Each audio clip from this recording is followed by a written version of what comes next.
right. Good afternoon and welcome to the Middle East Forum speaker webinar series and podcast. I'm Stacy Roman and I will be moderating this discussion today. We're pleased to have Alex Selsky, a major in the IDF who has been called up from the reserves and senior advisor to the Middle East Forum's Israel Victory Project, and Benjamin Baird, a former U.S. Army infantryman and director of MEF Action, join us to give us an update on the Gaza war. Mr. Selsky and Mr. Baird will speak for a collective 15 minutes, followed by 15 minutes of Q&A from the audience. Should you wish to ask a question, please use the Q&A box located at the bottom of your screen to type your question. And with that, I'll turn the discussion over to Alex Selsky up first. Hello, thank you very much, and good evening from Jerusalem, next to Jerusalem, actually. I'm on my uniform because I'm on reserve service, and what I do, I'm a briefing officer that I go to the media and actually give instructions of the home front to the Israeli public. Israeli army, one of the armies that have home front command, because today, the home front is the biggest front, definitely is in the war like this. When the enemy does everything to hurt the civilians, that's exactly what they do on October 7th. And that's exactly actually what they do, the last 15, 16 years from the day of Hamas taking power. They just fire rockets on civilians, on schools, on, cities. And thanks to our systems and the Iron Dome, they don't succeed. And also thanks to the Home Front Command that gives very good instructions to the public, how exactly to behave, what exactly to do, wherever you are. A majority in Israel have at home a special room that protects you from rockets. And the older buildings don't have, so we have to explain to people exactly what to do in every city, in every town, in every situation, wherever you are. And definitely every day things change, so that's what we do. We give instructions. And the situation at the moment is, first of all, we are more than 2 weeks already from that disastrous day, which some in Israel call as Holocaust. And definitely we can call it genocide. Today, after 2 weeks, I'm definite that all of you saw the pictures and saw the numbers, and we see that it's way above 200 people that were kidnapped, to more than 200 families that were announced that their relatives were kidnapped. We still have about 100 people that are missing. We don't know what happened to them. Either they're killed, murdered, or they were kidnapped. We have about 1,300 murdered people. Now just understand that the whole Yom Kippur war was 2,300 murdered, and those were primarily soldiers. And here we have in one day 1,300 murdered, including about what we know now, about 300 soldiers. But majority are civilians, and this is definitely the biggest killing of civilians and Jews since Holocaust. By the way, the biggest riots of Arabs in land of Israel before the state, and the biggest pogroms that we know, the Kishinev pogrom, that was the beginning of the massive immigration of Jews from the former Russian Empire to the United States, which began the modern American Jewry. The whole pogrom was 500 or 600 Jews, and actually we now had twice bigger. So people are very in shock and terrified. And I think we're now the whole nation is in huge trauma. I think not only Israel's, but Jews worldwide. We see in every poll, we also did a poll, with the Israel Victory Project, and we saw that the society is unified in the will to destroy Hamas. I don't think anybody, we see that minority wants to disarm Gaza, but full majority wants to destroy Hamas. And people are very unified. We see that, this is the very good part of what happened, but how painful is that the price was so high. And we all speak about the ground operation that should be coming, but is not starting. There are different publications what the cause is. Some say that that Americans push not to start the operation because they want to release the hostages. By the way, just a few minutes ago, we saw in the news that actually 50 hostages can be released in the few hours ahead. Those who have dual citizenships, well, those will be very many citizens with dual citizenship were among the hostages. Israel is all, many Israelis have dual citizenships, American Jews who made Aliyah to Israel, and Europeans. So we know about German citizens, and definitely American and English and French. Definitely, we have very big Aliyah from France, very big Aliyah from Russia, from Ukraine. So they speak about those. Maybe this is the reason why Israel doesn't enter. We hear many voices from generals not to start the operation yet, because because we see that the Air Forces uses very heavy fire into Gaza, and asking the Gazans to immigrate to the south, and no, almost no electricity, almost no water. It's a big humanitarian crisis which Israel tries to prevent, and act humanitarily, even though what we saw and what was done to Jews and Israelis is something that beyond any human behavior. We saw that the northern front is also warming. Israel evacuated all actually the settlements along the northern border, including Kiryat Shmona, which is a city, a town, and in order to let the army to operate easily with the Hezbollah. And actually, I think today we can summarize that it's we're waiting how it will develop in the north and in the south. So far, by the way, Arabs within Israel, we don't see that they participate. We don't see that they join. It's not as it was in May 21. Will it remain so? Nobody knows. Nobody knows how the situation will develop. We see huge support of the international community. Biden is on a very high support in Israel, and we see, the British Prime Minister and Macron and the Italian Prime Minister coming to Israel and giving support. So we do feel that we have support. To how long? We don't know. I think that's overall the situation now on the ground. Wonderful. Thank you, Alex, for that update. Now we have Benjamin Baird up.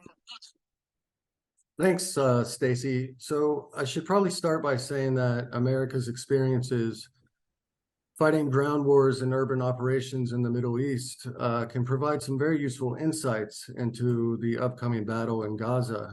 However, I should stress that Israel has a truly unique situation on its hands. The U.S. military has a great deal of experience with urban fighting over the past 2 decades, both in a direct and a support role. In Operation Iraqi Freedom, Americans were involved in urban fighting in Fallujah, Ramadi, places like Samara and Bakuba, even segmenting off large portions of Baghdad itself. And of course, later, coalition forces supported urban operations in Mosul and Raqqa.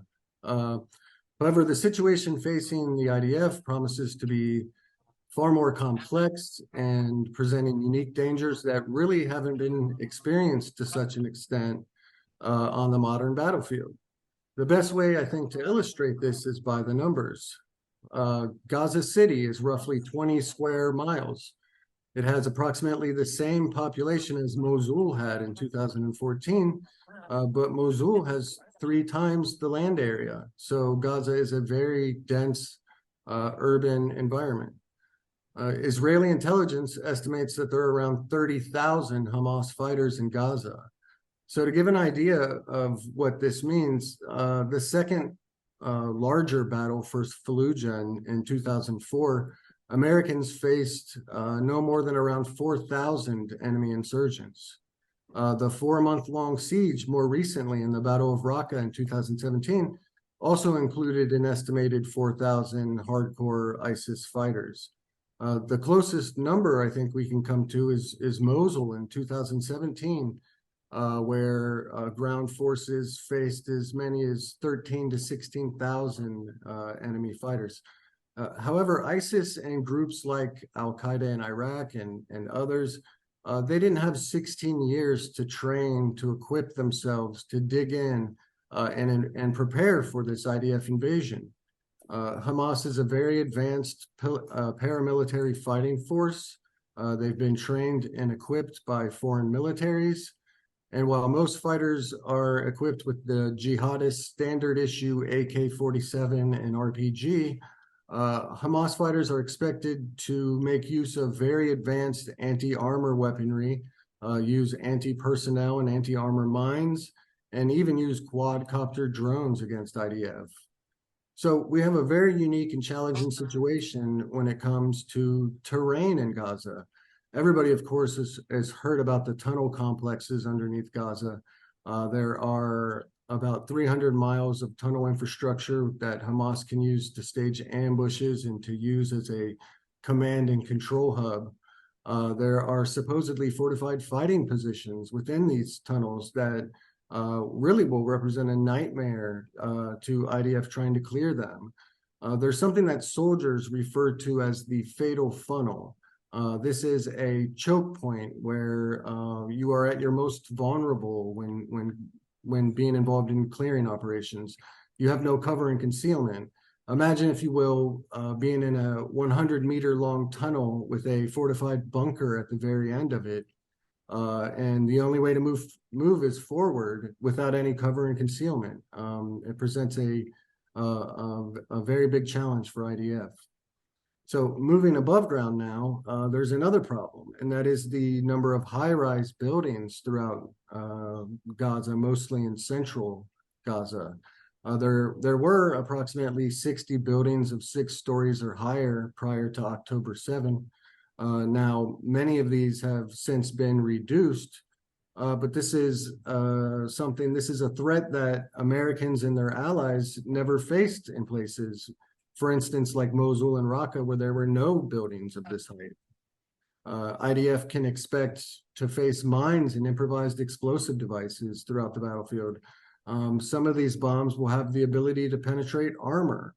There's something called an explosively formed penetrators that American soldiers are familiar with, that Iran gave to Iraqi insurgents around 2006 and 2007, which could penetrate even the thickest tank armor on the battlefield. But there will also be smaller anti-personnel mines, devices that will be hidden in rubble and doorways to take out dismounted troops. So with all this in mind, the IDF is going to separate Gaza into different sectors. You have Gaza City itself, and you have 4 to 5 smaller 5-square-mile sectors.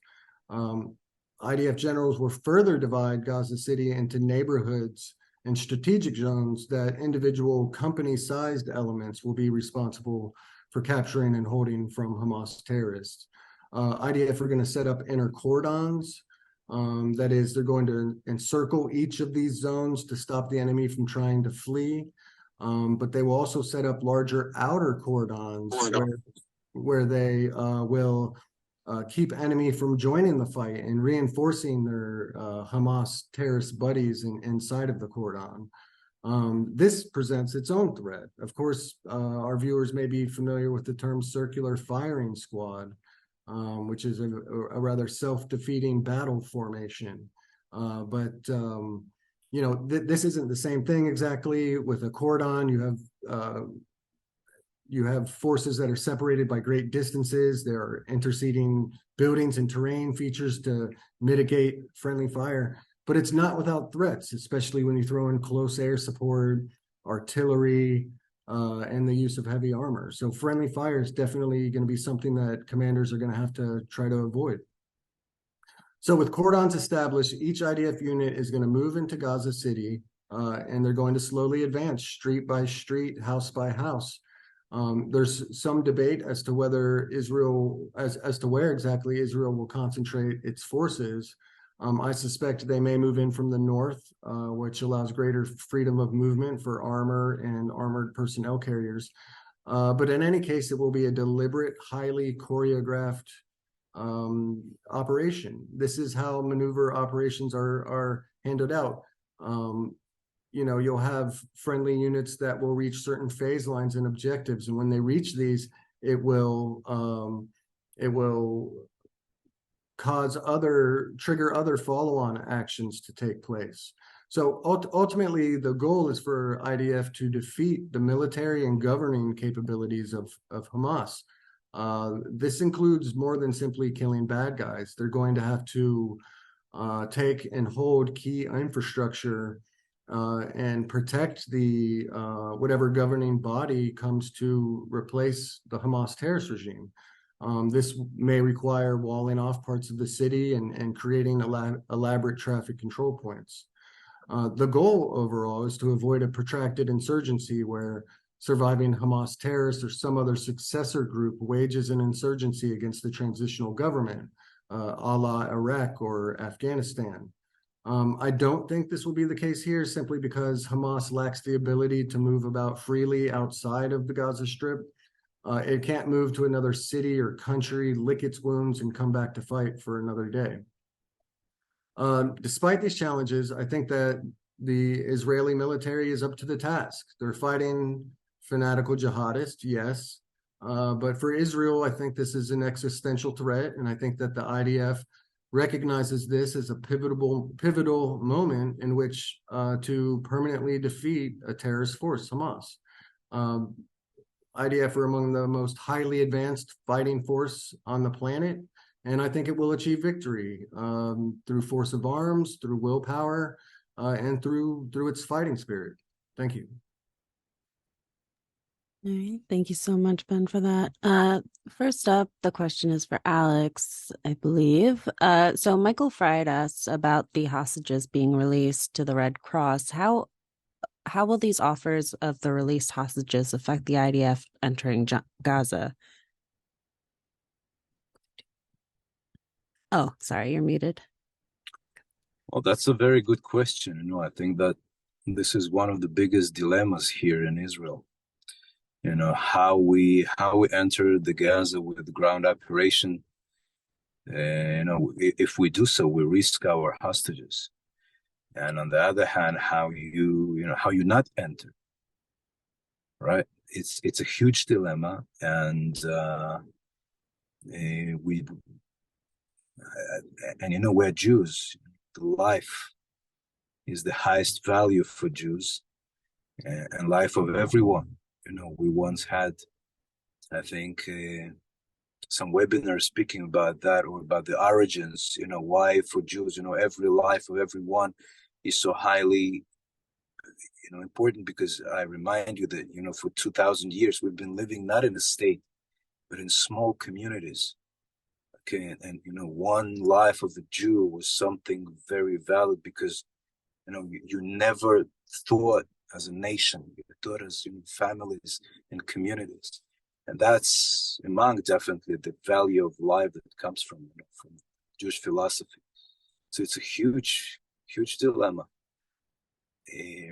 And we understand what Hamas can do. They can spread the people around Gaza, and they can hide them, and And we're happy to hear about those 50, but that's only 50. We know about tens of children. We know about children aged 6 months being captured. So I don't have a good answer.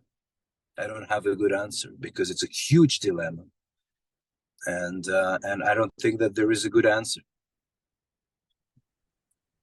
No, and I don't want to give operational ideas, first because I cannot do that, and second because I don't want to do that.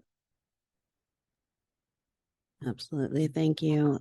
So Michael Fried also asked for Ben. You mentioned the 60 high-rise buildings, many of which have already been decimated. How much has Hamas been degraded by IDF bombing so far? Well, I know on October 7, there was a big high-rise building that was taken down. You know, they targeted high-rise buildings, the Israeli military did in 2021 as well. And that's simply because they present such a tactical threat to the IDF and to forces that may be moving through the city. It's the high ground, and the high ground is always the strategic place of advantage. How much of Gaza has been reduced? You know, I don't know that answer. It does seem that they've targeted a lot of Hamas infrastructure in the center of the city. And I think that will be the decisive point, the place where most fighting is going to happen. You know, there's talk that in the southern part of Gaza, they will try to handle that with strategic strikes, but that the majority of Hamas infrastructure is up north, and that's where they're going to focus a lot of their military operations. I don't think that Israel is anywhere near done with the aerial bombardment. They warned early on that this battle may not start as soon as people expect. And I think that along with the concern of hostages, there is also a desire by commanders to make use of their air power, to be patient and to take out everything they can before moving in ground forces. Absolutely. Alex, did you have anything to add to that? No, I think that Ben described it very correctly. I don't know exact number, but tens of, you know, some speak about 60, some speak about 100, you know, high buildings. We must understand the majority of those buildings are either some infrastructural, you know, building of Hamas or the government, or these are, you know, some luxury buildings which also used. Or you also remember that Hamas uses civilian infrastructure, not only buildings, but schools and hospitals and kindergartens. And we can very easily see that they fire rockets from buildings, from schools, from, you know, and they use UNRWA to do that. You know, we saw, by the way, very outstanding message coming from UNRWA this time, a few days ago, that some of the fuel was stolen by Hamas within the UNRWA camps. Message that was erased soon after.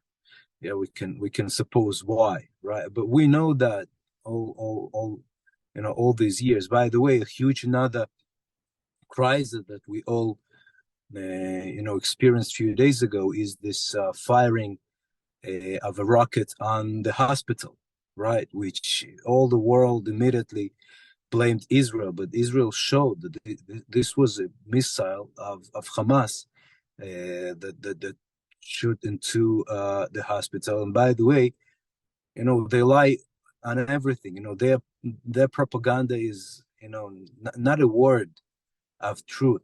Not only that they lie that Israel shoot on hospital, which Israel never does, definitely with people inside, but they lied also about the number of people killed. If you just open yourself in Google and see the building of this hospital, no way, just no way that 471 people were there. as they claim, were killed. And also, think of it, one missile of Hamas can kill 500 people. It's just impossible, okay? The missiles, we see them when they hit in Israel, they ruin one apartment, one house. It's not a power that can, erase the building. Now, also think, in engineering terms, how that can be a small building that couldn't be ruined by one rocket that had 500 people in it. Everything is a one big lie without any value. Thank you for that. So this question is for Ben from Manaf Kalam, asking, many images and videos coming from Gaza show Hamas members equipped with American M4s and M16 rifles and lots of other American military equipment. Can you speak to how these arms made their way to Hamas? That's a good question. I would suspect somehow through the Iraqi or Syrian theaters. They also could have purchased them from an allied nation that America is allied with, for instance, Qatar or other countries that may use NATO weaponry, but are willing to pass it on to Gazan terrorists. Thank you. We also have quite a few questions coming in regarding exact tactics that should be used, from robots to non-lethal gas to X-rays of the tunnels. I cannot discuss that at all. Yes, this will be for Ben. The next question will be for you, Alex. But Ben, can you talk about tactics that could possibly be used to protect as many lives as possible of the IDF and civilians? Sure. I know, for instance, in Afghanistan, by the time I was there in 2013, the enemy had made use of so many improvised explosive devices, and they would use them once American soldiers walked into what was essentially a minefield. They would fire upon us, and they would know how we react to contact, which is to get online or to go from a file to a wedge formation. They knew what we would do, and so when we put ourselves in that battle position, we would step on mines, anti-personnel mines. And so eventually what Americans did was to create demining technology to use minesweepers. Our tactics changed. When we would get fired on, before we would take cover, the person with the demining device would have to go and clear where you took cover from first, very quickly, of course, because you're under fire. But that was an adaptation that took over a decade, and it was a reaction to tactics that changed from the enemy.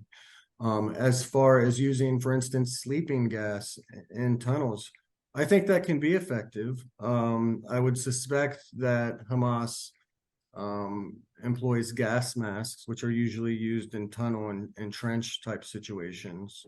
But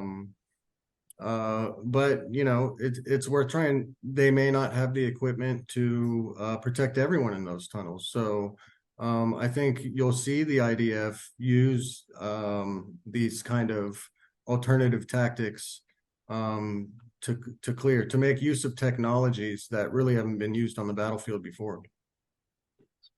Thank you. So Alex Selkov asks, how long can Israel postpone the ground operation before the world makes Israel stop or the economy falters? And someone else follows up saying, since 1973, the United States and the world have never allowed Israel to win a war decisively. Why should we expect this time to be different? I cannot answer you what will happen. I can just answer that I think that this time Israelis feel that they must take their life into their hands and to listen less, with all the respect.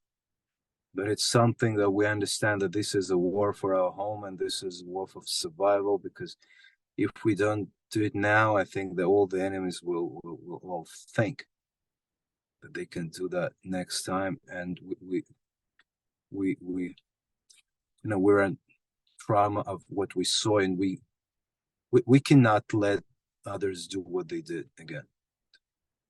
So I don't even want, as an Israeli, as an IDF officer, to speak about. I also cannot, but I also don't want to speak about, some limitations. I think that Israel must do what it has to do, and only based on our interests. That's it. Absolutely. Thank Yeah, you. I think America can delay but not stop the inevitable ground invasion of Gaza. Thank you, Ben. Thank you, Alex. So JR Pride asks, is there strong opposition to Hamas in Gaza? I think this is for you, Alex. It's a very good question. I don't know what we know. I don't know. Hamas is a rule of brutality, and I think that all even those who are very scared will not oppose, because they understand that that Hamas will just kill them. So I don't know. We see here and there, we see some journalists, but I don't know. We saw how they took the power. They just took the opposition and threw them from the roots. It's not. They don't think in our terms. Absolutely. And in our last minute or two here, can either of you speak on what the prospects are for possible other countries joining into this? Well, we see that Lebanon, that Hezbollah is joining on low fire so far.